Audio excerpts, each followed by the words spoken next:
Praise the lord.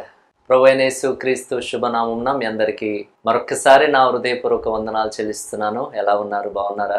మరొక్కసారి ఈ దినము మీ ముందుకు రావడానికి ప్రభు ఇచ్చిన అవకాశాన్ని బట్టి ప్రభువుకు నా హృదయపూర్వక వందనాలు చెల్లిస్తూ ఉన్నాను.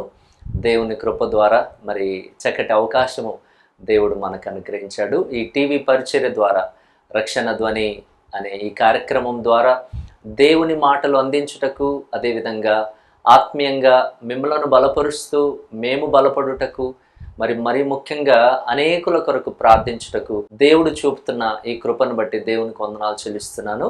మరి ఎంతో భారభరితమైనటువంటి ఈ పరిచర్యను దేవుడు తన కృప చేత నడిపిస్తున్నాడు.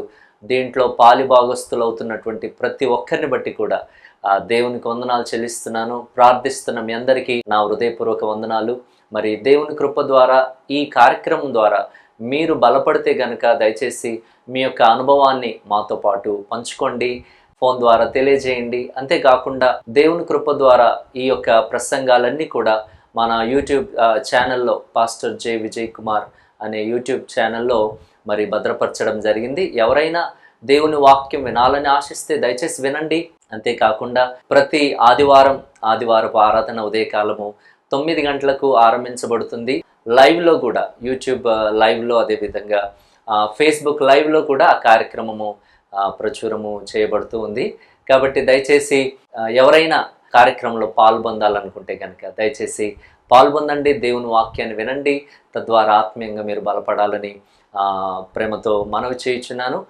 ముఖ్యంగా మరి ప్రతి గురువారం కూడా సాయంత్రం 7:45 యూట్యూబ్లో యవనస్తుల కూడిక జరుగుతుంది. దాంట్లో కూడా దేవుని వాక్యాన్ని అనేకులకు అందించడానికి ఈ కార్యక్రమాలన్నీ కూడా ఆ దేవుని కృప ద్వారా అనేకులు దాంట్లో పాల్పొంది దాని ద్వారా బలపడాలన్న సదుద్దేశంతో ఈ కార్యక్రమాలన్నీ చేయడం జరుగుతుంది. కాబట్టి దయచేసి ఈ అవకాశాన్ని సద్వినియోగం చేసుకోండి, ఆత్మీయంగా బలపడండి, మరి దేవుళ్ళు ఎదగండి. మరి లోకం మనకు శాశ్వతం కాదు కదా, కాబట్టి దేవుడిచ్చిన అవకాశాన్ని సద్వినియోగం చేసుకోవాలని ప్రేమతో మనవి చేస్తున్నాను. మరి నేటి కార్యక్రమాన్ని స్పాన్సర్ చేసినటువంటి మా సంఘ సభ్యులు జప్తి షూనూర్ గ్రామానికి చెందినటువంటి సహోదరుడు యవనస్తుడు శామ్యుల్ రాజ్, తన యొక్క కుటుంబం, తన సతీమణి జమైమా, అదేవిధంగా వారి పిల్లలు 3 కుమారులు, మరి వారి తల్లి, వాళ్ళ సహోదరుడు, ఆ కుటుంబం మరి కార్యక్రమానికి స్పాన్సర్ చేయడం జరిగింది. దేవుడు మరి కుటుంబాన్ని దీవించునుగాక, బిడ్డలను దీవించునుగాక. ఈ విధంగా సహకరిస్తున్నటువంటి ప్రతి ఒక్కరిని బట్టి కూడా నేను దేవునికి వందనాలు చెల్లిస్తున్నాను. దేవుని కృప ఇది ఈ విధంగా ముందుకు నడుస్తూ ఉంది. కాబట్టి ప్రార్థించండి, సహకరించండి. మీ ప్రార్థన సహకారాన్ని, అంతేకాకుండా దేవుడు మిమ్మల్ని ప్రేరేపిస్తే కనుక ఈ కార్యక్రమానికి మరి మీ ఆర్థిక సహకారాన్ని కూడా అందించాలని నేను ప్రేమతో మనవి చేస్తున్నాను. దేవుని వాక్యాన్ని ధ్యానం చేసుకుందామా? దయచేసి యెషయా గ్రంథం 6వ అధ్యాయంలో చాలా ప్రాముఖ్యమైనటువంటి మరి భాగము మనం చూస్తాము. యెషయా గ్రంథం 6వ అధ్యాయంలో 1 నుండి 7 వచనాలు ధ్యానం చేసుకుందాం. ప్రవక్త అయినటువంటి యెషయాను గూర్చినటువంటి యెషయా తన యొక్క దర్శనం, దేవుణ్ణి దర్శించినటువంటి ఆ విషయము మనం ఇక్కడ చూస్తాము. ఈరోజు మనం ధ్యానించే అంశము ఈ భాగంలో నుండి యెషయా గ్రంథము 6వ అధ్యాయము 1 నుండి 7వ వచనం వరకు ధ్యానించే ఈ భాగంలో మన అంశం ఏంటి అంటే, ఒక వ్యక్తి తన స్థితిని గుర్తించుటకు జరగవలసిన ప్రక్రియ. ఒక వ్యక్తి తన స్థితిని గుర్తించుటకు జరగవలసిన ప్రక్రియ.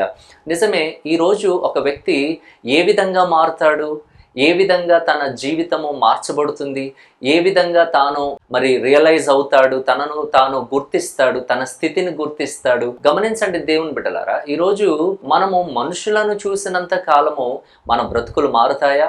లేకపోతే నిజంగా ఇది మనుషులు మార్చేదా? చెప్పండి.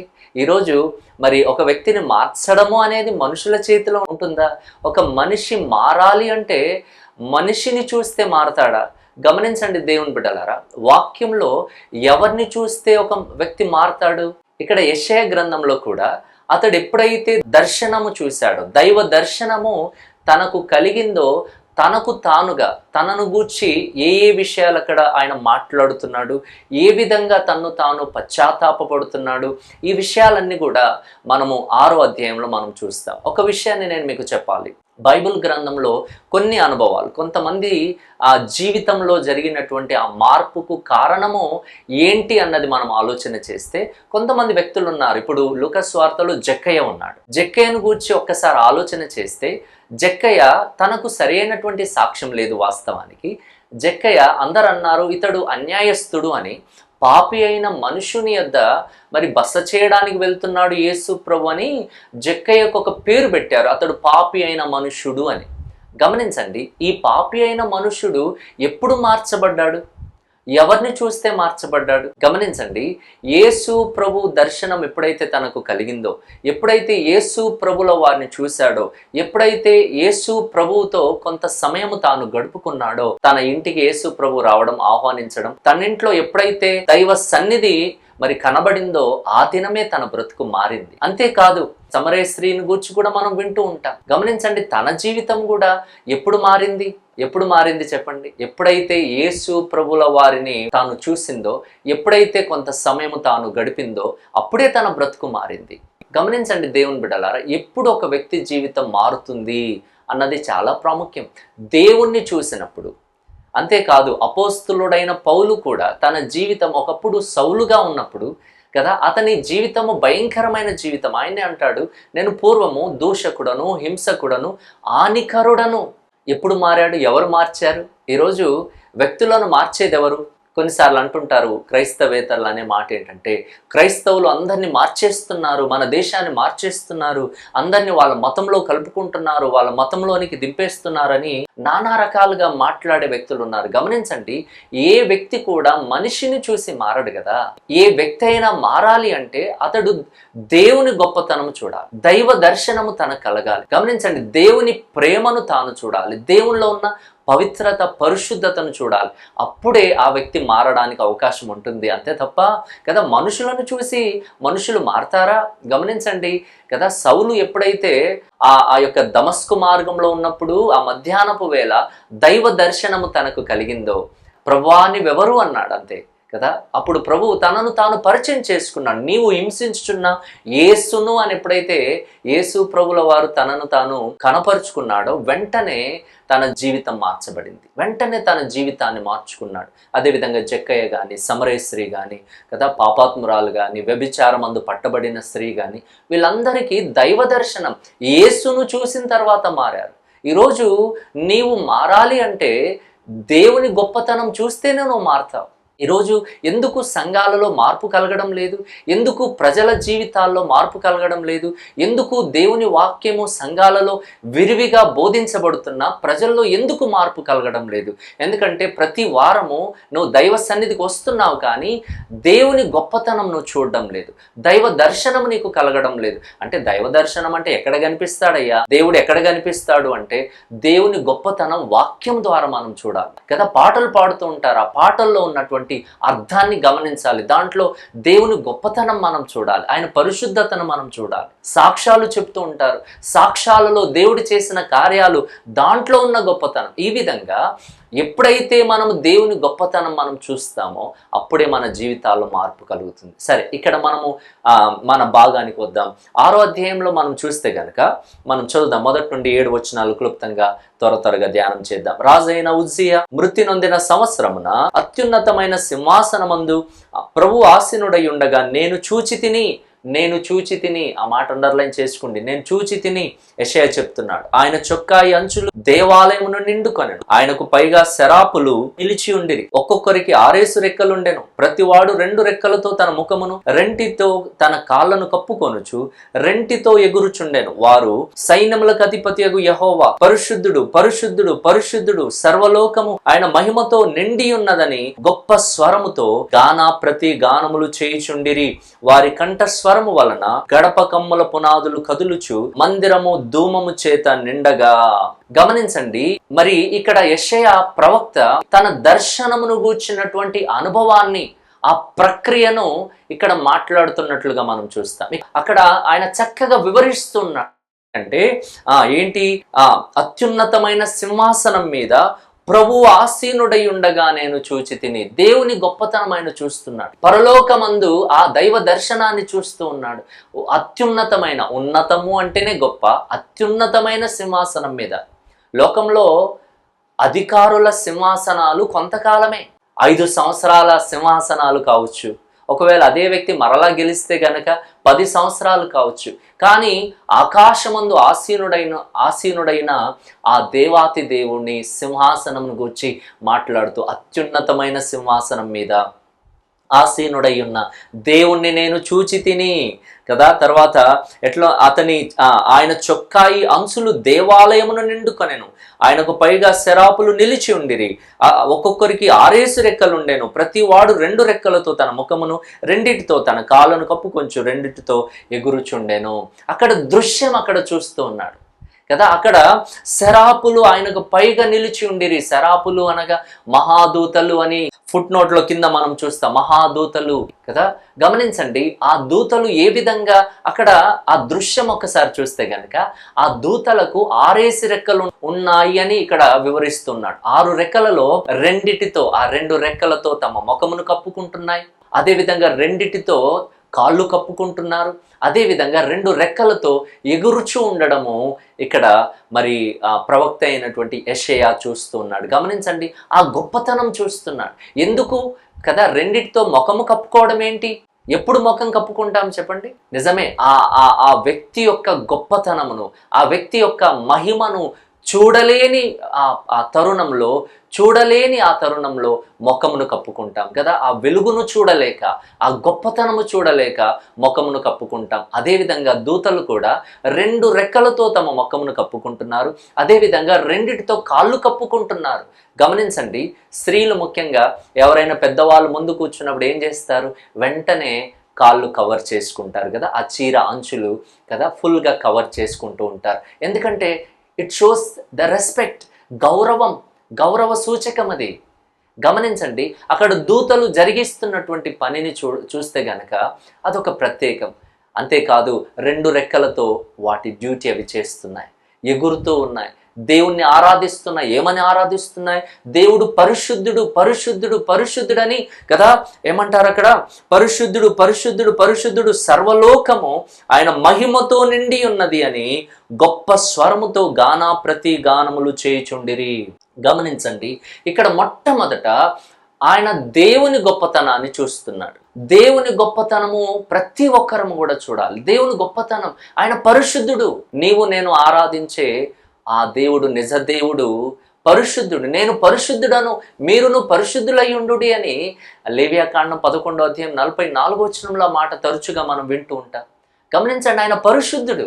గాడ్ ఈజ్ హోలీ కదా, ఆయన అపవిత్రుడు కాదు కదా, ఆయన పరిశుద్ధుడని దూతల చేత ఆరాధించబడుతున్న దేవుడు. గమనించండి, ఈ దృశ్యము అనగా ఈ గొప్పతనము, ఈ మహిమ నీవు చూడాలి. ఇక్కడ మొట్టమొదట ఒక వ్యక్తి తన స్థితిని గుర్తించుటకు జరగవలసిన ప్రక్రియలో మొదటి విషయం ఏంటంటే దేవుని మహిమ యొక్క గొప్పతనం చూడాలి. దేవుని మహిమ యొక్క గొప్పతనం. ఇక్కడ యెషయా భక్తుడు ఆయన దేవుని మహిమ యొక్క గొప్పతనం చూస్తున్నాడు. దేవుడు పరిశుద్ధుడు. దూతలు ఏ విధంగా ప్రభును ఆరాధిస్తున్నారు, ఏ విధంగా ఆయనను గౌరవిస్తున్నారు, రెస్పెక్ట్ చేస్తున్నారు. 2 రెక్కలతో ముఖం కప్పుకోవడం, 2 రెక్కలతో కాళ్ళు కప్పుకోవడం, రెండిటితో ఎగరడం.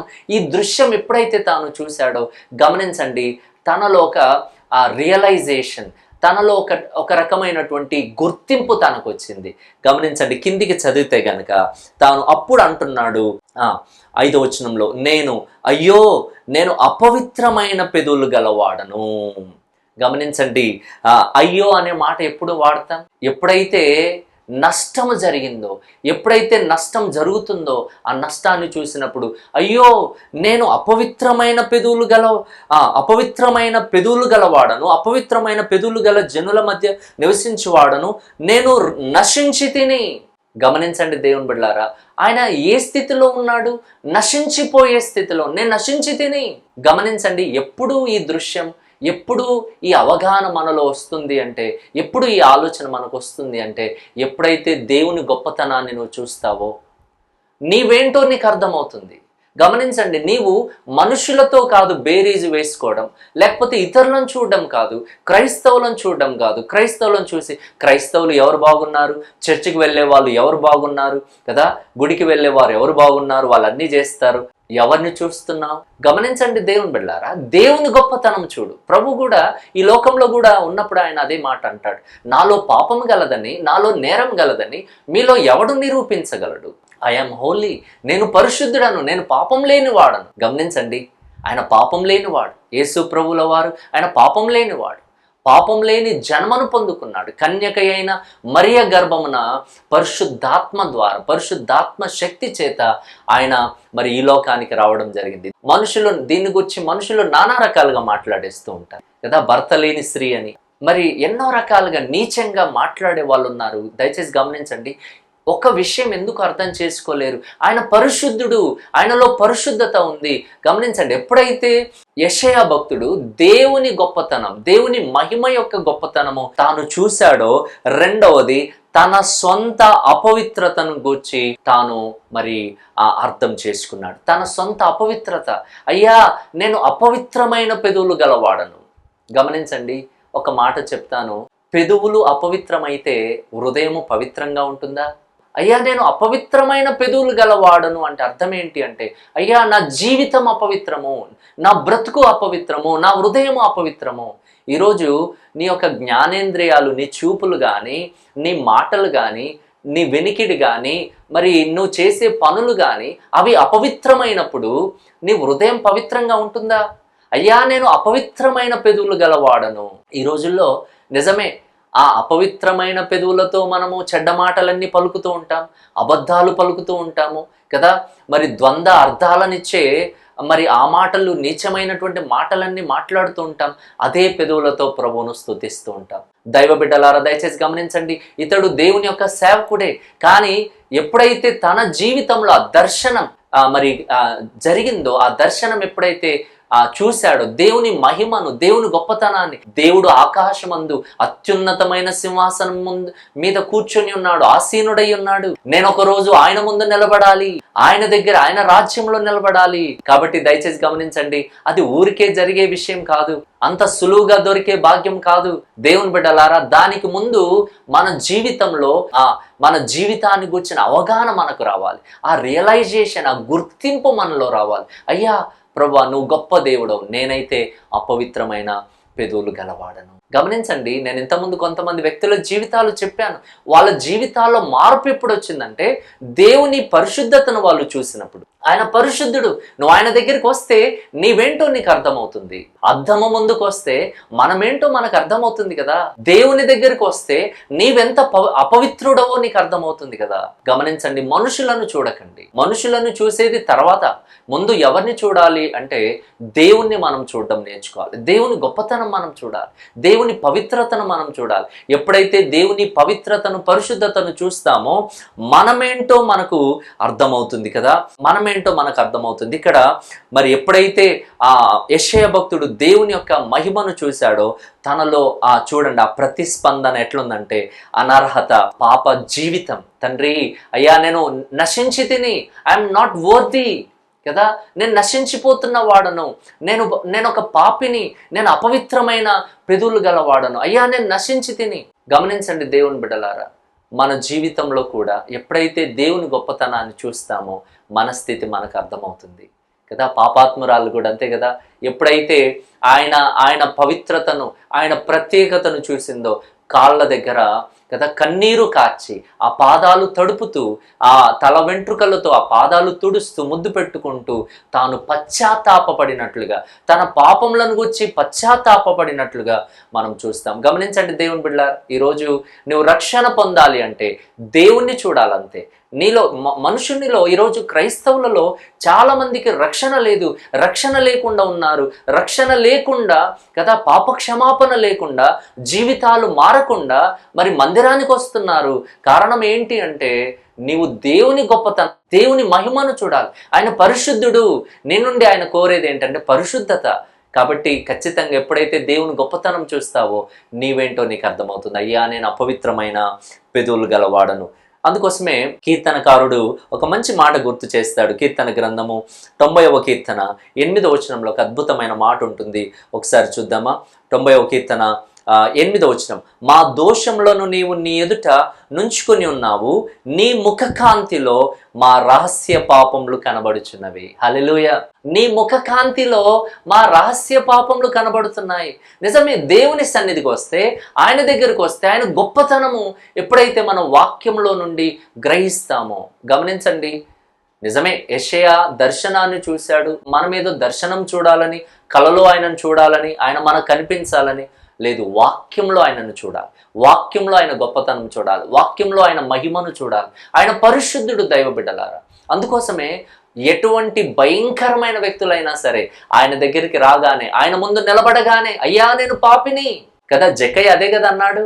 అయ్యా నేను ఎవరి దగ్గరనైతే అన్యాయంగా తీసుకున్నానో వారికి 4 అంతలు ఇచ్చేస్తాను, నా ఆస్తిలో సగము బీదలకు ఇచ్చేస్తాను. గమనించండి, అంటే దాని అర్థం ఏంటి?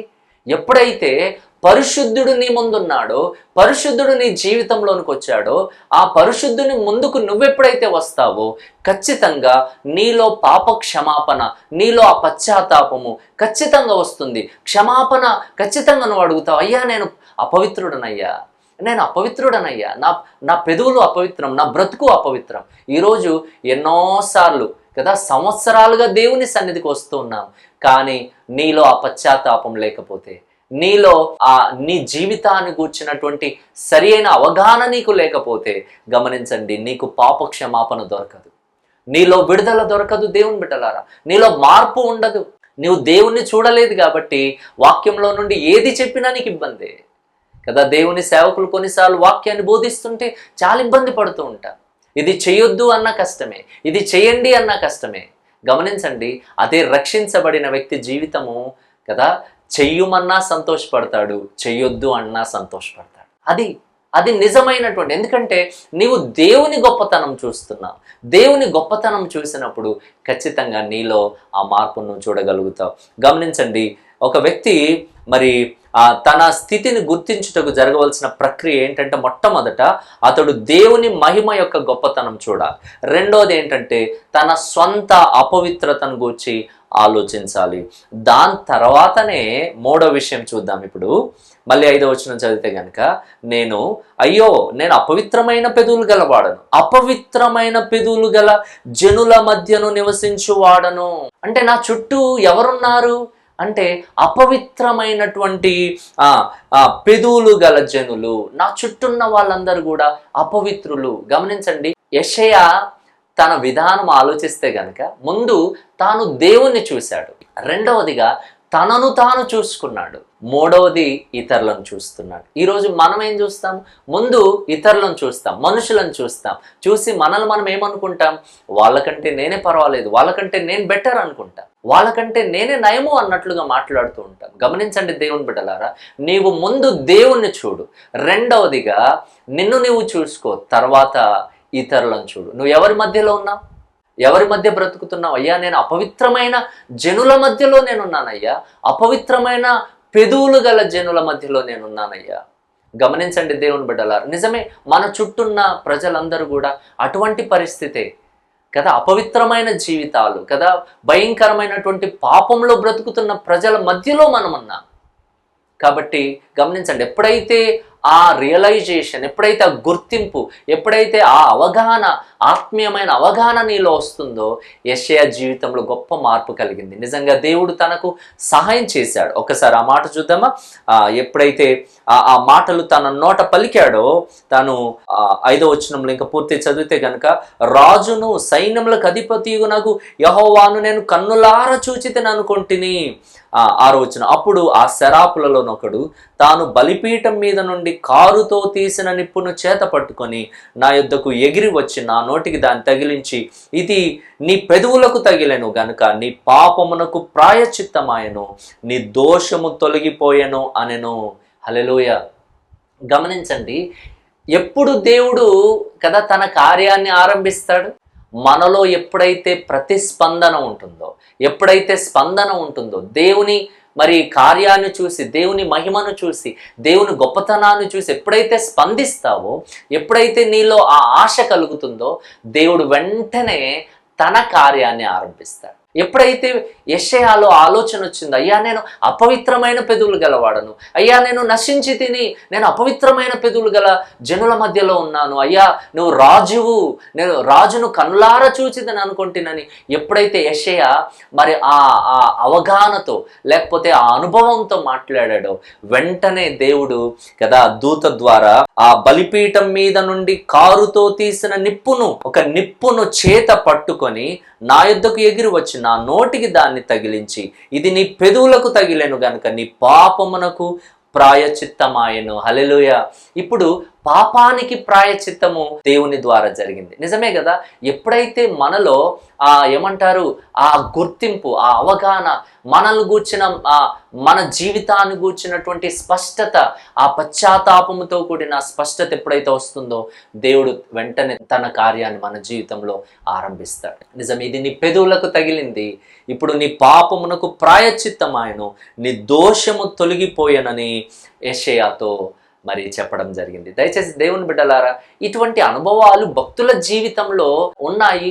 అవి మన జీవితానికి అన్వయించుకోవాలి. సరే, సింపుల్ అర్థమయ్యే రీతిలో మరొకసారి నేను మీకు గుర్తు చేస్తాను. ఏంటి అంటే, నువ్వు మొట్టమొదట దేవుణ్ణి చూడు, తర్వాత నీ జీవితాన్ని చూసుకో, తర్వాత మూడవది ఇతరులను చూడు. అప్పుడు నీ జీవితం ఏ విధంగా ఉందో నీకు అర్థమవుతుంది. ఎప్పుడైతే దేవుని గొప్పతనాన్ని నువ్వు చూస్తావో, ఆయన ప్రేమను చూస్తావో, ఆయన నీ నుండి ఆశించే ఆశను చూస్తావో, నీ విషయంలో ఆయన కలిగి ఉన్న ప్రణాళికలు చూస్తావో, నీ జీవితంలో ఖచ్చితంగా దేవుడు మార్పును కలిగిస్తాడు. దేవుని బిడ్డలారా, మనుషులను కేవలం వాళ్ళను వీళ్ళని చూసి నేను పర్వాలేదు అని అనుకుంటే గనక మన జీవితంలో ఎప్పుడు మార్పు కలగదు. దేవుని బిడ్డలారా, బైబిల్లో ఉన్నటువంటి భయంకరమైన వ్యక్తులందరూ కూడా యేసును చూసే మారారు. ఈరోజు క్రైస్తవులైనా క్రైస్తవేతరులైనా ఈ సత్యాన్ని గమనించాలి. దేవుని బిడ్డలారా, ఎవరో ఒక వ్యక్తిని మార్చడానికి వీల్లేదు, ఎవరిని మార్చలేవు. నేను ఎవరిని మార్చడానికి నాలో ఏం శక్తి ఉంటుంది చెప్పండి? క్రైస్తవులు అనేకులను మార్చేస్తారంటే ఎవరిని మార్చలేం. ఎప్పుడైతే ఒక వ్యక్తి దేవుని ప్రేమను, యేసయ్య ప్రేమను చూస్తే నీవే మారుతావు, నీ బ్రతుకు మారుతుంది, నీ పాప జీవితం మారుతుంది. ఈరోజు ఆ కార్యము నీ జీవితంలో జరిగే విధంగా నువ్వు ఆలోచన చేసుకో. దేవుడు తప్పకుండా నీ జీవితంలో కార్యం జరిగిస్తాడు. అటువంటి దైవ కృప వాక్యాన్ని విన్నటువంటి మీ అందరికీ దేవుడు దయచేయను గాక, దేవుడి మాటలు దీవించును గాక. ఆమేన్. ప్రార్థన చేసుకుందాం. మా ప్రియ పరలోకపు తండ్రి, వాక్యాన్ని విన్న మా ప్రియులను జ్ఞాపకం చేసుకోండి, బలపరచండి. నిజమే, మా జీవితంలో మార్పు కలగాలి అంటే మేము మిమ్మల్ని చూడాలి. మనుషులను చూస్తే కాదు ప్రభు, లోకాన్ని చూడడం కాదు, మీలో ఉన్న ఆ గొప్పతనం, మీలో ఉన్నటువంటి ఆ పవిత్రత, పరిశుద్ధతను మేము చూసినప్పుడు మా జీవితాల్లో ఖచ్చితంగా మార్పు కలుగుతుంది దేవా. అటువంటి కృప వాక్యాన్ని విన్న బిడ్డలకు దయచేయండి. కష్టంలో, బాధల్లో, దుఃఖంలో, నిరాశతో, అనారోగ్యంతో ఉంటే కనుక నీ బిడ్డలను స్వస్థపరచండి. మంచి ఆరోగ్యము, క్షేమం బిడ్డలకు ప్రసాదించమని, ఈ కార్యక్రమానికి సహకరించిన బిడ్డలు కూడా, ఆ కుటుంబాన్ని కూడా దీవించి ఆశీర్వదించమని మా రక్షకుడైన యేసుక్రీస్తు నామములో ప్రార్థించి వేడుకుంటున్నాము తండ్రి. ఆమేన్, ఆమేన్. దేవుడు మీ అందరిని దీవించును గాక. మీరు విన్న ఈ సందేశం ద్వారా మీరు పొందిన ఆత్మీయ అనుభూతిని మరియు మీ ప్రార్థన అవసరతలను మాతో పంచుకోగలరు. మరిన్ని వివరాలకు మీరు సంప్రదించవలసిన మా ఫోన్ నంబర్లు 9177533328, 9963732003. మా చిరునామా independent Baptist church, Narsingi, Medak జిల్లా, తెలంగాణ. మా ఆరాధనా సమయం ప్రతి ఆదివారం ఉదయం 9 గంటలకు. మా బైబిల్ కాలేజ్ వివరాలు: సిలోహ్ Baptist Bible college and seminary, Toopran. మా బైబిల్ కాలేజ్ గురించి మరిన్ని వివరములు తెలుసుకొనుటకు మమ్మల్ని సంప్రదించగలరు.